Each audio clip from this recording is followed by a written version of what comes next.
like this. 3, 4.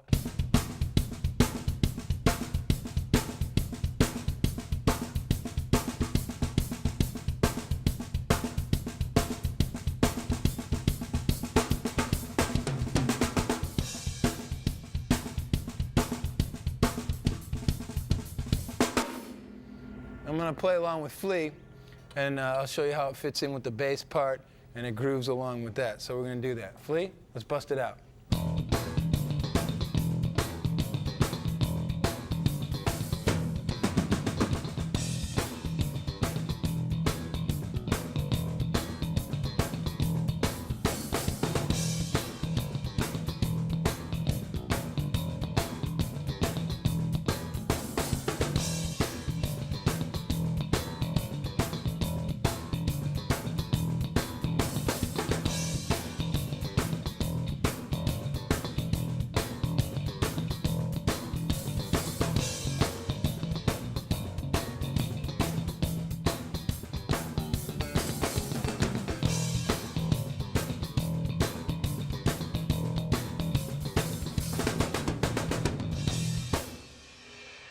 So, we're doing take after take after take. The producer's coming out like cheerleading, dancing around, trying to get me to like do it. Flea leaves, Flea plays naked, nothing's working. It's all because it's a very hard kick drum part. It's a very hard and kick drum part. Kids, I want you to remember, I want you to work on that kick drum power. Because if we ever fired Chad, we're going to need someone out there that can play that kick drum part. And that's the tune that they're going to audition you on. So, it's doing that for hours, and my foot and shin and everything was like, I couldn't do it. I was physically impaired. I still am. Okay. There's another tune on Mother's Milk called Nobody Weird Like Me, which is more of a thrash, kind of up-tempo thing. And it's another example where the grace notes really make a difference, almost making it sound like a double bass. I've had people come up to me and go, hey man, double bass on Nobody Weird, it's really cool. I'm like, I don't play double bass. I'm like, really, what is it? And it's a lot of the left hand doing the opposite stuff of what the bass drum's doing. And it's fast, so it really sounds almost like sort of like a double bass part. I'll play it slow without the grace note stuff on the snare drum. So it's just like this. 1, 2, 3, 4.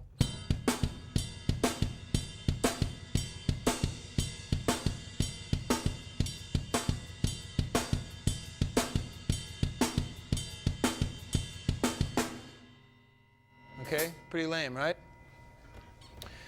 But when you throw in the little grace notes, it kind of spices it up a little bit. And this is how it goes like that. 1, 2, 3, 4.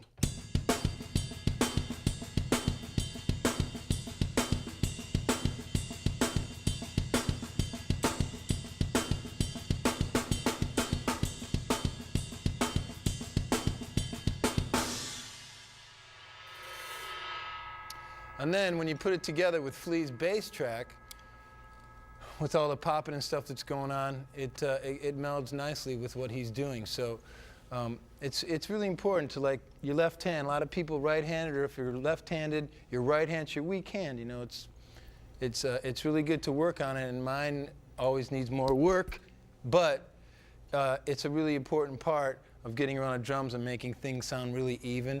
And just like I said before, filling things up really nicely, especially in fills when you do the double strokes and the grace note stuff.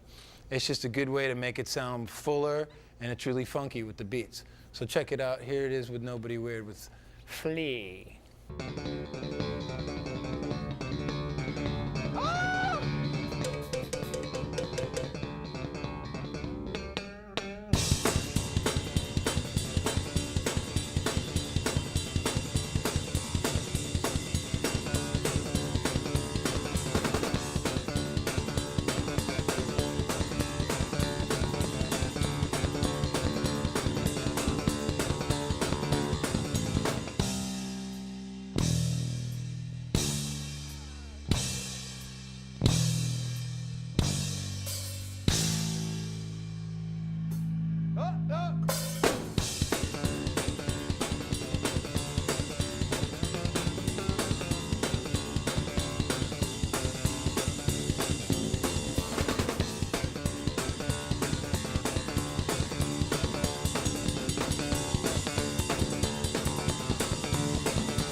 So that's It's with very the. fast, kids. It's very fast. Again, you might get hurt, so don't try this at home. But But I'll tell you one thing, play though. along with that one because that's a good one. And to go back with the ghost note thing I was talking about before, with the left hand throwing all that stuff in there really makes it sound, especially with what he's playing. There's like tick-a-da, tick-a-da, tick-a-da, tick-a-da, tick-a-da, and it's happening.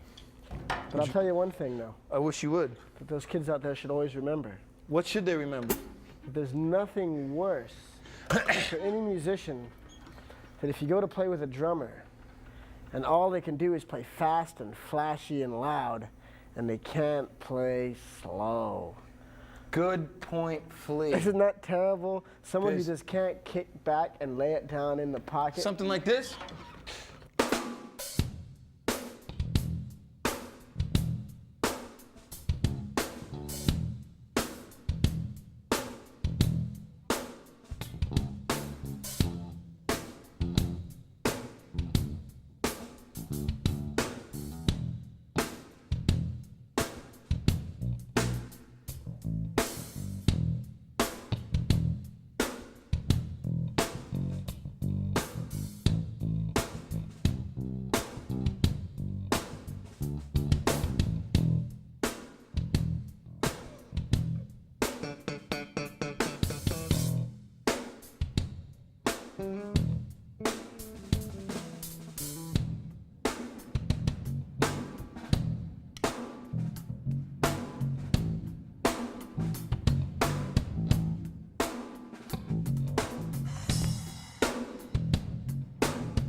This part, I want to talk about what's really important and is overlooked a lot, is playing really simple. And what's really, really the most important thing when you're playing in a band is playing for the song. Lots of songs don't call for fancy fills, you know, and always trying to stick your chop in there because it sounds good. And you know, I used to be like that when I first started to play. I could play these fancy fills, so I wanted to put them in. But once I learned more about songs and writing songs, you got to play for what's needed for the song. So, and I Could Have Lied, which is another tune I'm going to play along with. It's really, really simple. John, our guitar player, and Anthony had come in with the part, and they had it on a little tape. And it was just acoustic guitar and Anthony singing. And me and Flea listened to it, and we're like, God, it's beautiful. It's a beautiful song. I don't hear anything. I don't hear any drums, you know, and I just don't hear anything. And sometimes that's the best part. But they're like, no, no, no, think of Neil Young, think Gators, think, you know, really simple and just like locking in. And me and Flea play the same thing. And my bass trumpeter goes right with his bass line, through the whole thing.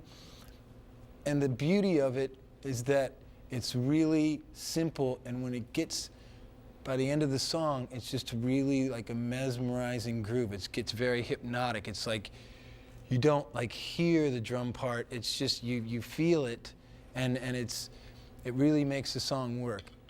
I can't stress how important that is, and sometimes it takes for you to mature as a player a little longer before you can get to the point where, you know what, if you're like a Jim Keltner who's like not known for his fancy licks but has this the dynamite feel, makes the song feel so good. It's just, the other guys are, you know, just playing along with it. It's just so easy and it just feels so good. It's sort of an intangible thing, feel and the groove and stuff, but just try to play along with this at home. Play with me on this one. It's real simple. I don't change up anything. And if, you know, close your eyes and you'll get into a real hypnotic thing. And by the end of the song, sometimes I like even see like girls, you know, dancing a crazy cosmic snake dance comes into my mind even sometimes. So you know, try to get there and get to that spot. And like I said before, try to get into what the drummer's feeling on that part. And I think it'll be really rewarding. And if you don't lay it down solid, no matter what, you won't have a gig. So you got to do it. So practice it. See ya.